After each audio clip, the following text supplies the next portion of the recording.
Welcome back to Joe Stunner Boxing. You probably won't need me to tell you that there was a big fight, commercially a big fight anyway, very much so, at Tottenham Hotspur Stadium on Saturday coming, 26th of April, and it is between Chris Eubank Jr. and CONOR BENN. And this is the much anticipated fight that should have taken place 3 years ago, was cancelled due to Ben failing, I think it was 2 PED tests regarding clomiphene. And yeah, here it is. It came round again. This time the circumstances are somewhat different. Whereas Eubank 3 years ago was going to be dragged down to 157, which I think was an insanely lightweight for him, considering he's campaigned at 168. He can now get away with making 160, which is still a big issue, which we'll go into in a minute. I think it is anyway. And CONOR BENN, former welterweight, is jumping up 2 weights, or is he? Because if you look at Ben, the last 3 years, Ben, while he was serving, not officially serving a ban anyway, but he's actually fought twice at 154 in that 3 years. Both of them were in America. One was against Rodolfo Orozco, and he won a unanimous 10-round decision against a Mexican guy who took freakish amounts of punishment, and then, rather ironically, went on to fail the drug test. So there's a lot of it about, as we know. That was in September 2023, and then he had his second fight in the last 3 years against Peter Dobson. That was in 2024. That was over a year ago now, probably about 14 months ago, roughly. And he won a unanimous 12-round decision. Okay, so Ben has got some rounds in, but he's not been anywhere near as busy as he wanted to be, obviously, because prior to this ban, the whole PED fiasco, he was beating sort of semi-retired fighters like Chris Van Heerden, knocked him out in 2 rounds. Chris Algieri stopped him in 4. He stopped Samuel Vargas in 1 round. That was an early stoppage. We're talking about early stoppages because of the so-called controversy with the Liam Cameron Ben Whittaker rematch. But in my opinion, the Samuel Vargas fight really was an early stoppage. But Ben got a first round stoppage, TKO. And I think that was before he fought Adrian Granados. Granados was very negative, lost just about every round. I lost a 10-round decision. And then Ben was scoring some good wins against good European-level fighters like Sebastian Formella. He beat him over 10 rounds. Formella is not a bad fight. That was back in 2020. So there's no doubt Ben has lost definitely he's lost all his momentum that he had. He's not been absolutely silent in the last 2 years. Those 22 rounds, there are fighters that don't do that many rounds in 3 years. But yeah, the inactivity's there. I don't deny that. And I remember seeing CONOR BENN earlier on in his career when he was a welterweight, and I remember thinking he looked small for the weight. When I was sitting ringside watching him, who did I see him fight? I know he stopped him in the second round. I can't remember who he fought, but I remember thinking it was a good performance by Ben. This must have been 6 years ago, 7 years ago, and I remember thinking he looks more like a light welterweight to me. But then he would have been probably about 21, 22 when I saw him fight. So he hadn't grown into his body. Now that he has, it might well be that, I doubt whether he's a middleweight, but he's a legitimate 154-pounder. And coming up to middleweight, I think he's had to put on the weight. You would assume he's done it, A, legally, no naughtiness, and B, in a very scientific, sensible manner, because there's no doubt that Chris Eubank Jr. is a much bigger man. And I've said this before, but I went to the press conference of their father's rematch, and they posed back to back for the paparazzi before they went into the building. I think Eubank had his Harley Davidson there, and they might have posed by the bike, I don't know, but Ben arrived in his Porsche. And when they posed back to back, you could see the size difference between the senior, Chris Eubank Sr. and Nigel Benn.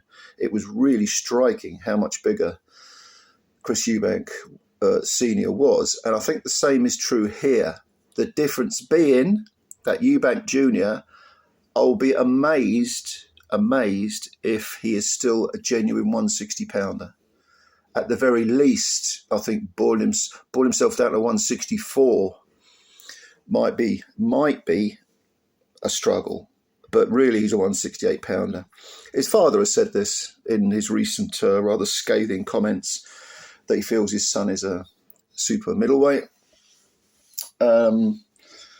So that, to me, it really becomes a question of, if you're making a prediction about this fight, it becomes a question of, can Eubank Jr. make the weight and retain anything like his natural physical strength, his stamina, his punch resistance, and so on? Or will he be totally drained of those qualities by boiling himself down to 160 and then having a stipulation regarding rehydration? I think that's a big ask. Bear in mind now that Eubank Jr. is 35. And if you are of a certain age, you will remember that when you got into your mid-30s, the weight didn't come off as easily. Certainly not. When I was never an athlete, I was certainly never a boxer, but pro boxer, but when you're young, weight just falls off you. You know, you go for a long run, you do a quick workout in the gym, and you're back to being a skinny rake. In my case, 6'1", and I weighed, I think, about 145 pounds or something. I was just this rakishly thin kid. I wish I could get anywhere near that now. But as you get older, you become a different human being. I mean, physically, you know, your body changes. It just dramatically in some cases. And when you get to 35, that's normally in the mid-30s, late 30s maybe, early 40s. I'd say mid-30s to early 40s is when that change takes place. And, you know, it doesn't happen overnight, but weight becomes more difficult to take off, quite simply, even if you are an elite athlete and you live like an elite athlete. So Chris Eubank Jr., that weight, making 160, is a huge factor in this fight for me. I'll be amazed if he can retain 80%, 75, 80% of what is his optimum strength, stamina, punch resistance, and so on. Now, as the bigger man, that's not to say he can't do it. And he himself has alluded to this weight issue, Eubank Jr. has, by saying, yeah, getting down to 160 and with the rehydration clause, it's not ideal and it's going to take something out of me, but not enough to lose this fight. That's the hook on which he's hanging his belief. And as a poker player, he fancies himself as being an international poker player, and he gambles a lot of money and so on. He will know about calculated gambles. The problem is if you speak to any poker player, any serious poker player, the one thing you've got to leave at the door is your ego, because otherwise you're chasing bad money after good. You've got to know when to accept a defeat and say, okay, it's not my night, bye, and and not to let the defeats get to you to the point where you're just immediately chasing money. You've got to just accept that's gone. Now, if there's one thing Chris Eubank Jr. has, it's ego. They both have. CONOR BENN fancies himself a bit as well. But Eubank Jr. really is a very egotistical individual, and he likes the money. We'd all like the money, but when you consider that the only world title he's ever won is the IBO title, which not many people regard to be a quote-unquote legitimate world title, you can say that in terms of his legacy, he's underachieved. Could he have gone to world level consistency and won titles and, built a legacy as a genuine, legitimate 160 or 168 pound guy? We won't know now because he's 35. But he certainly made some money. CONOR BENN, The one thing that Chris Eubank Jr. has done that Conor Benn hasn't done is at least he's won the British title. Chris Eubank Jr. He's been British champion. He's got that in the record books. Conor Benn's never won a title. All right. Conor Benn, he's much younger than Eubank. I think he's about, 7 years younger than Chris Eubank Jr. But they were sort of grooming him to fight to get ranked. He's actually been ranked in the WBC, and he's still highly ranked now, I believe. But he's never won any titles. I don't think he's even won any of those sort of secondary trinkets that get you the ranking. It's just that he's with a very influential promoter. He was able to navigate his way into the rankings by beating semi-retired people and sort of B- level fighters. And he's never been British champ. He's never been Commonwealth champ. Don't think he's even held an area title. But Chris Eubank has been British champ. So at least we can say that for him. And, you know, I mean, when he won the IBO title, at least he defended it against, you know, Arthur Abraham. Arthur Abraham's seen better days. And I think he defended it. Was when he was in the Super Six, not the Super Six, the World Boxing Super Series. He beat Yildirim, Avni Yildirim, and in Turkey when Yildirim was undefeated at the time. He lost to George Groves, but he beat up the remnants of James de Gale, who retired afterwards because he knew he didn't have any more. But if you look at recent form, you obviously have to, even though he beat Kamel Zarameta recently, I say recently, it was back in last year, September, October last year. Don't forget, well, you can't forget the two Liam Smith fights. The first one, and to me, I can't believe that trying to make 157 for the aborted Benn fight didn't have an effect on him with this particular fight, because he got stopped in 4 rounds by Liam Smith, who was really, really a 154 pounder. And then they had a rematch, which was 7-8 months later, something like that, towards the end of the year, 2023 this would have been. And Eubank dominated and stopped Smith in 10. But it was quite shocking the way he went out in 4 rounds. He was actually getting the better of Smith in that first fight, in the first couple of rounds. But of course, even you can be, you know, very weight drained, but you might have 3, 4, 5 rounds in you. But if it's a 12-round fight, and this coming up with Conor Benn is a 12-round fight, that's when the weight really starts to, you know, to sort of take its toll. Sergei Kovalev was talking recently, because he recently retired. He was talking about when he fought Canelo. He said he was dead at the weight. He was coming off a very tough fight with Anthony Yard, and he said, I didn't have more than 6, 7 rounds in me. I was just knackered. Didn't have it. Didn't have power. Didn't have anything. I thought he was doing well against Canelo, and then he got chinned in the 11th round. So weight matters. Weight matters. There are weight divisions for a reason, as the saying goes, and that's absolutely a perfect saying to have. And also there are weight divisions for safety reasons. And Chris Eubank Sr. may have been a little bit over dramatic, and you know, you can say, I'm not saying he was. I'm just saying a lot of people have said that, but he speaks as a father who's worried about his son. He's already lost one son, and he is adamant that his son Junior should not be fighting at 160. And I don't know. I mean, I can't dismiss that thought. I really can't.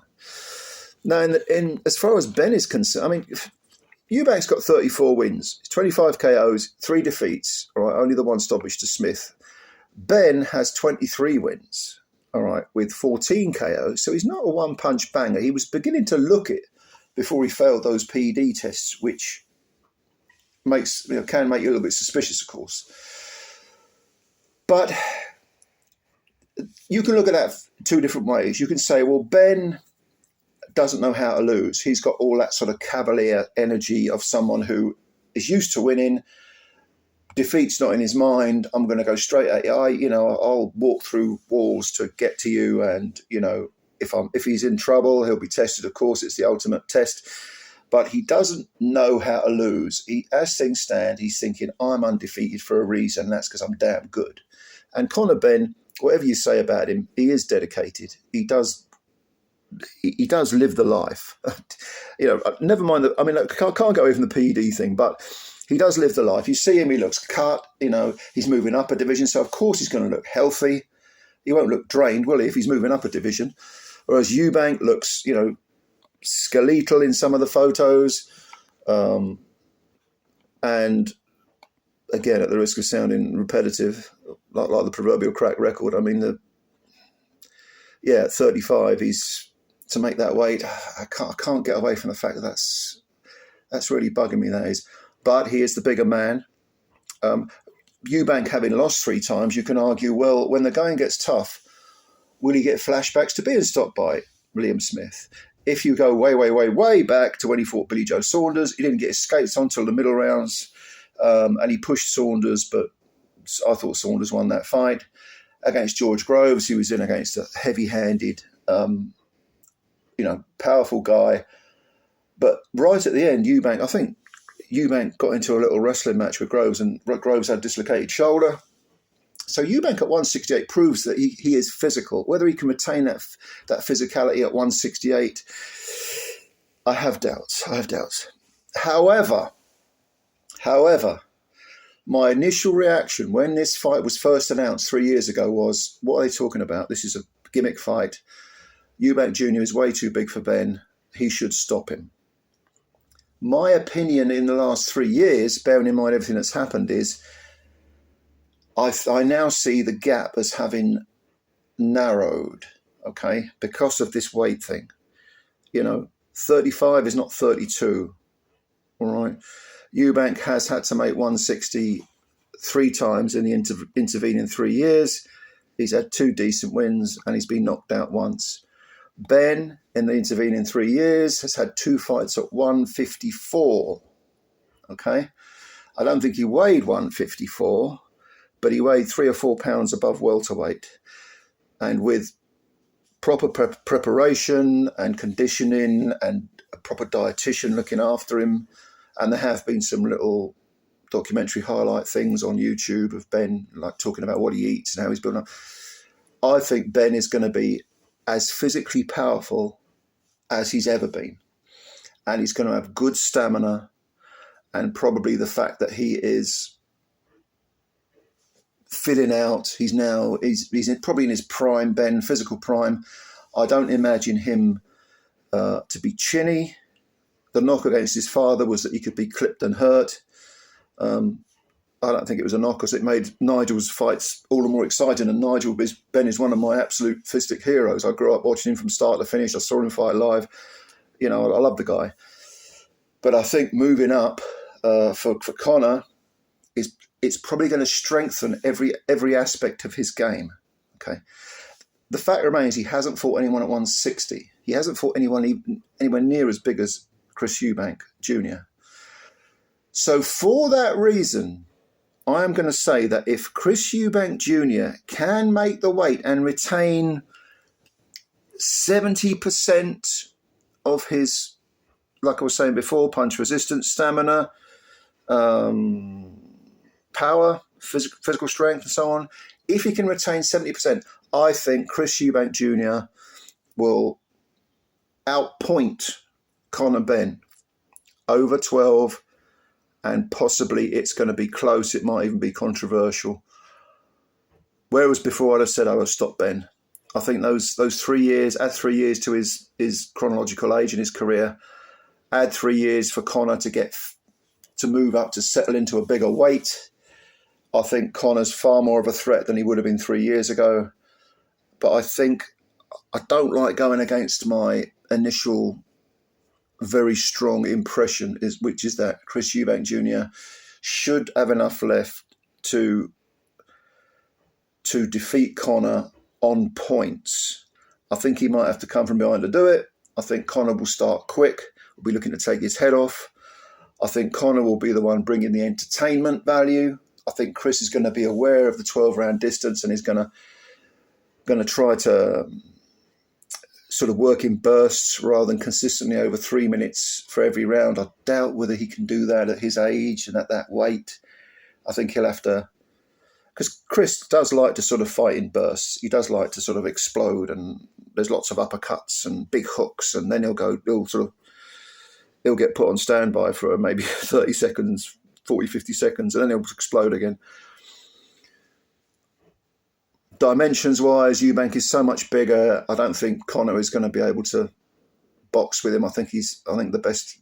I mean, obviously you jab your way in, even though you're much shorter. You don't just walk in the front door unannounced with your chin sticking up in the air. But I don't see him standing off and boxing. Conor Benn will go straight after Eubank, and he has got to make Eubank fight at a pace that he does not like from the word go, and that's risky because Eubank with those big uppercuts might well clip Benn. I can see Eubank knocking out Benn. I can see Benn grinding down a weight-drained Eubank. But my prediction is going to be, and I make this prediction with no confidence whatsoever, is that Chris Eubank Jr. will outpoint Conor Benn. And I may well be wrong. I may well be wrong, because the closer we get to this fight, the more intrigued I am by it. Whereas initially I had no interest in it whatsoever. 3 years ago I had no interest in it. I actually think it's probably going to be a more entertaining fight now than it was 3 years ago, for the reasons that I've outlined in this video. But that is my prediction. Chris Eubank Jr. to win on points. He might have to survive a few hairy moments. And another thing is Chris has just got more ring experience, especially over 12 rounds than Conor. Although Conor did go against Peter Dobson, he did do 12, but Peter Dobson was clipping Conor and doesn't have much power. And Peter Dobson's a slow fighter. Chris isn't, not with single punches. He's a sharpshooter with individual punches. He doesn't have one punch knockout power for middleweights or super middles, but for a guy like Conor who's never fought a middleweight before, and you can talk about training and sparring and all the rest of it, but it's not the same when you're under the lights against a very decent live opponent. I think Eubank's going to have a bit too much for Conor. But I could be completely wrong.